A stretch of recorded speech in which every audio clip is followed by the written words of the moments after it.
नमस्कार दोस्तों। प्रस्तुत है मुंशी प्रेमचंद जी की कहानी कफन। झोपड़े के द्वार पर बाप और बेटा दोनों एक बुझे हुए अलाव के सामने चुपचाप बैठे हुए हैं और अंदर बेटे की जवान बीबी बुधिया प्रसव वेदना में पछाड़ खा रही थी। रह रहकर उसके मुंह से ऐसी दिल हिला देने वाली आवाज निकलती थी कि दोनों कलेजा थाम लेते थे। जाड़ों की रात थी। प्रकृति सन्नाटे में डूबी हुई, सारा गांव अंधकार में लय हो गया था। घीसू ने कहा, मालूम होता है बचेगी नहीं, सारा दिन दौड़ते हो गया, जा देख तो आ। माधव चिढ़कर बोला, मरना ही तो है, जल्दी मर क्यों नहीं जाती, देख कर क्या करूं। तू बड़ा बेदर्द है बे, साल भर जिसके साथ सुख चैन से रहा उसी के साथ इतनी बेवफाई। तो मुझसे तो उसका तड़पना और हाथ पांव पटकना नहीं देखा जाता। चमारों का कुनबा था और सारे गांव में बदनाम घीसू एक दिन काम करता तो 3 दिन आराम करता।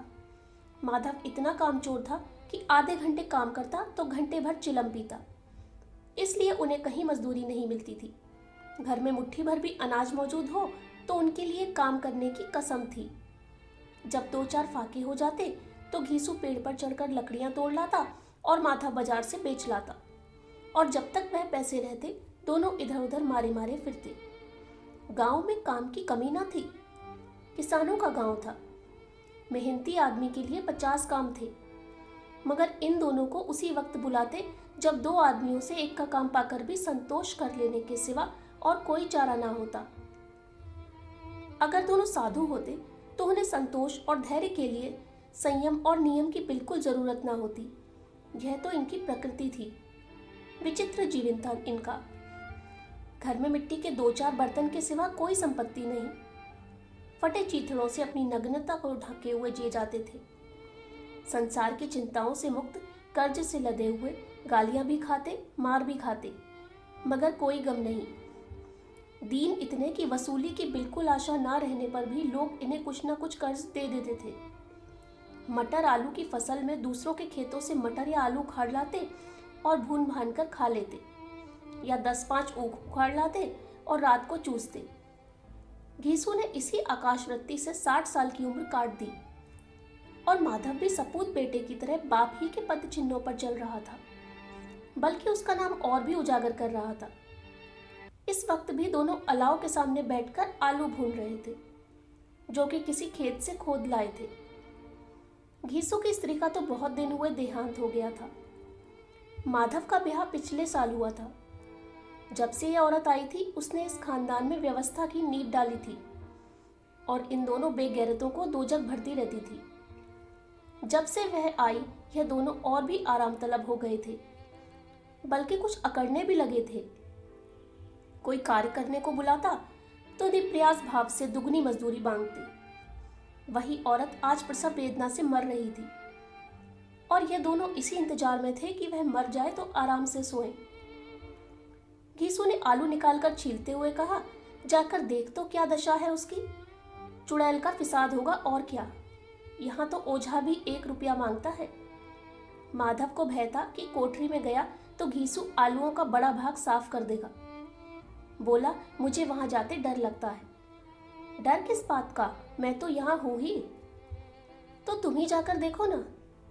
मेरी औरत जब मरी थी तो मैं 3 दिन तक उसके पास से हिला तक नहीं, और फिर मुझसे लजाएगी कि नहीं।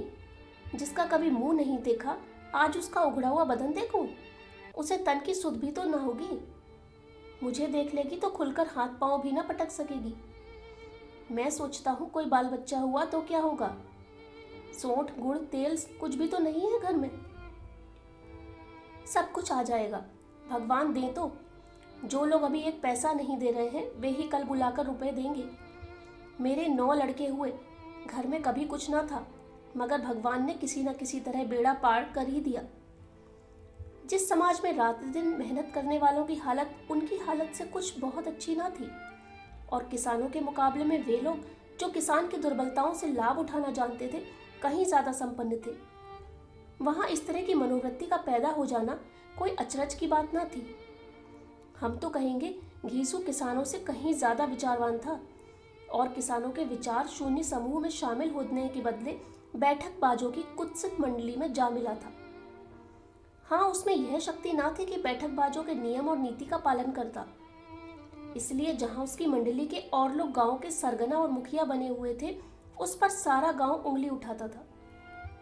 फिर भी उसे यह तस्कीन तो थी ही कि अगर वह फटे हाल है तो कम से कम उसे किसानों की सी जी तोड़ मेहनत तो नहीं करनी पड़ती, और उसकी सरलता और निरीहता से दूसरे लोग बेजा फायदा तो नहीं उठाते। दोनों आलू निकाल निकाल कर जलते जलते खाने लगे। कल से कुछ नहीं खाया था, इतना सब्र ना था कि ठंडा हो जाने दें। कई बार दोनों की जबानें जल गईं। छिल जाने पर आलू का बाहरी हिस्सा जबान, हलक और तालू को जला देता था, और उस अंगारे को मुंह में रखने से ज्यादा खैरियत इसी में थी कि वह अंदर पहुंच जाए। वहां उसे ठंडा करने के लिए काफी सामान थे, इसलिए दोनों जल्द जल्द निगले जाते थे। हालांकि इस कोशिश में उनकी आंखों से आंसू निकल आते। घीसू को उस वक्त ठाकुर की बारात याद आई, जिसमें 20 साल पहले वह गया था। उस दावत में उसे जो तृप्ति मिली थी, वह उसके जीवन में एक याद रखने लायक बात थी, और आज भी उसकी याद ताजी थी। बोला, वह भोज नहीं भूलता। तब से फिर उस तरह का खाना और भरपेट नहीं मिला। लड़की वालों ने सबको भरपेट पूड़ियाँ खिलाई थीं, सबको। छोटे बड़े सबने पूड़ियाँ खाईं, और असली घी की। चटनी, रायता, 3 तरह के सूखे साग, एक रसेदार तरकारी, दही, चटनी, मिठाई। अब क्या बताऊं कि उस भोज में क्या स्वाद मिला। कोई रोक टोक नहीं थी, जो चीज़ चाहो मांगो, जितना चाहो खाओ। लोगों ने ऐसा खाया कि किसी ने पानी न पिया गया। मगर परोसने वाले हैं कि पत्तल में गर्म गर्म गोल गोल सुवासित कचौड़ियां डाल देते हैं। मना करते हैं कि नहीं चाहिए। पत्तल पर हाथ रोके हुए हैं, मगर वह है कि दिए जाते हैं। और जब सबने मुंह धो लिया तो पान इलायची भी मिली, मगर मुझे पान लेने की कहाँ सुध थी।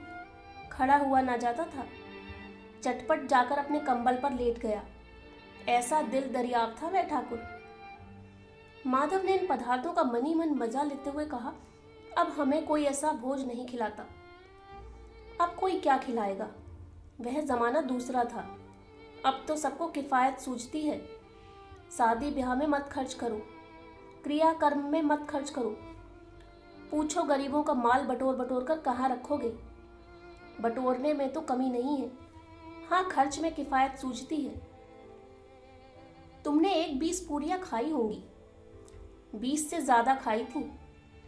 मैं 50 खा जाता, 50 से कम मैंने ना खाई होंगी। अच्छा पका था तो तू मेरा आधा भी नहीं है। आलू खाकर दोनों ने पानी पिया, और वहीं अलाव के सामने अपनी धोतियां ओढ़कर पांव पेट में डाले सो रहे, जैसे 2 बड़े बड़े अजगर गेंडुलियां मारे पड़े हों।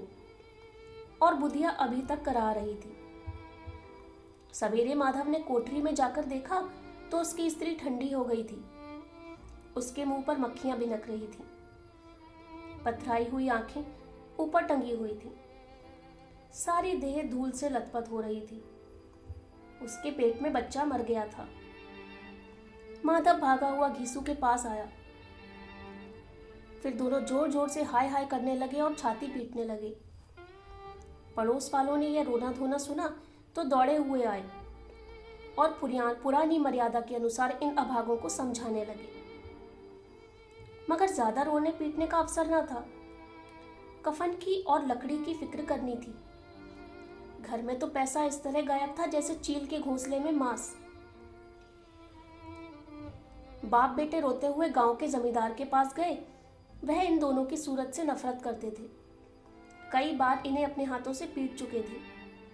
चोरी करने के लिए, वादे पर काम पर ना आने के लिए।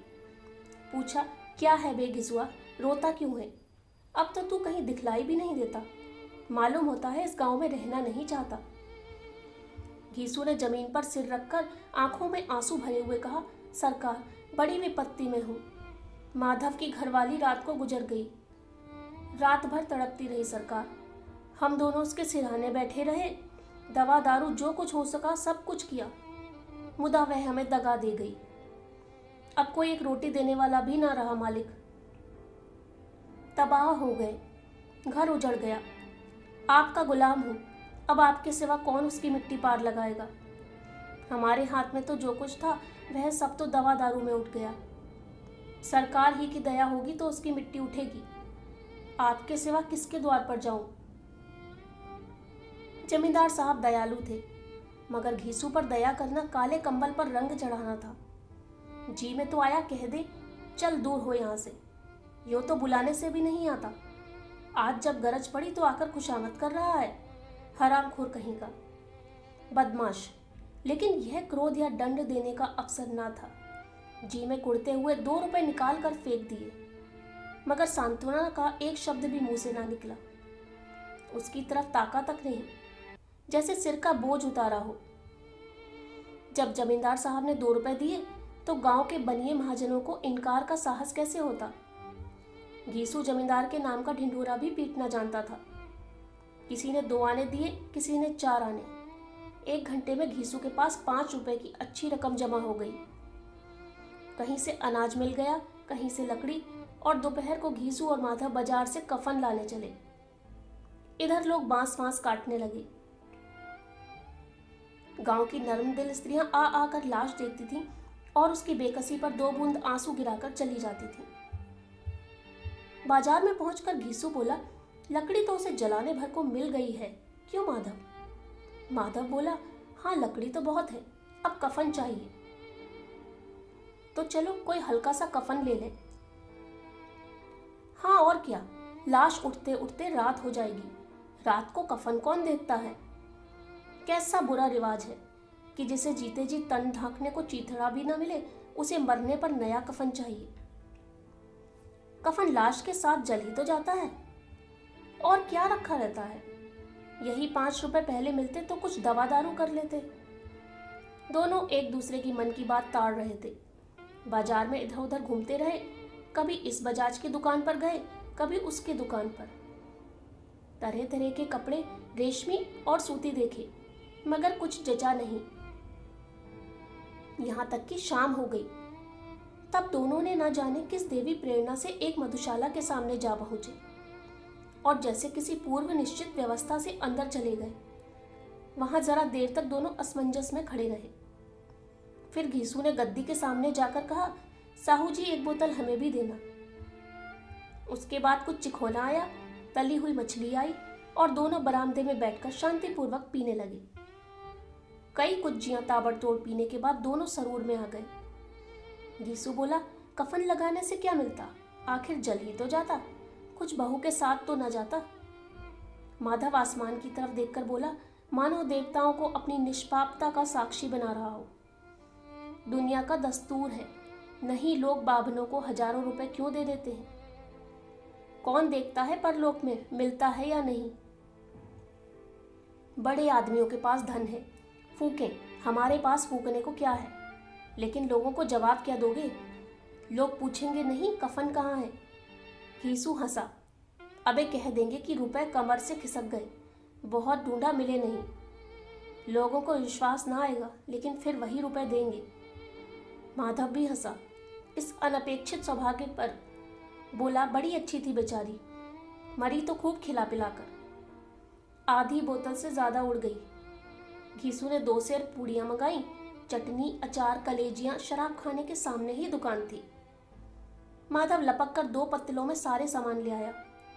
पूरा 1.5 रुपया खर्च हो गया, सिर्फ थोड़े से पैसे बच रहे। दोनों इस वक्त स्थान में बैठे पूड़ियां खा रहे थे, जैसे जंगल में कोई शेर अपना शिकार उड़ा रहा हो। न जवाबदेही का खौफ था, न बदनामी की फिक्र। इन सब भावनाओं को उन्होंने बहुत पहले ही जीत लिया था। घीसू दार्शनिक भाव से बोला, हमारी आत्मा प्रसन्न हो रही है तो क्या उसे पुण्य ना होगा? माधव ने श्रद्धा से सिर झुकाकर तस्दीक की, जरूर से जरूर होगा। भगवान तुम अंतर्यामी हो, उसे बैकुंठ ले जाना। हम दोनों हृदय से आशीर्वाद दे रहे हैं। आज जो भोजन मिला वह कभी उम्र भर ना मिला था। एक क्षण के बाद माधव के मन में एक शंका जागी। बोला, क्यों दादा, हम लोग भी एक ना एक दिन वहां जाएंगे ही। घीसू ने इस भोले भाले सवाल का कुछ उत्तर ना दिया। वह परलोक की बातें सोचकर इस आनंद में बाधा न डालना चाहता था। जो वहां हम लोगों से पूछे कि तुमने हमें कफन क्यों नहीं दिया, तो क्या कहोगे? कहेंगे तुम्हारा सर। पूछेगी तो जरूर, तू कैसे जानता है कि उसे कफन न मिलेगा? तू मुझे ऐसा गधा समझता है? 60 साल क्या दुनिया में घास खोदता रहा हूं? उसको कफन मिलेगा और बहुत अच्छा मिलेगा। माधव को विश्वास न आया। बोला, कौन देगा?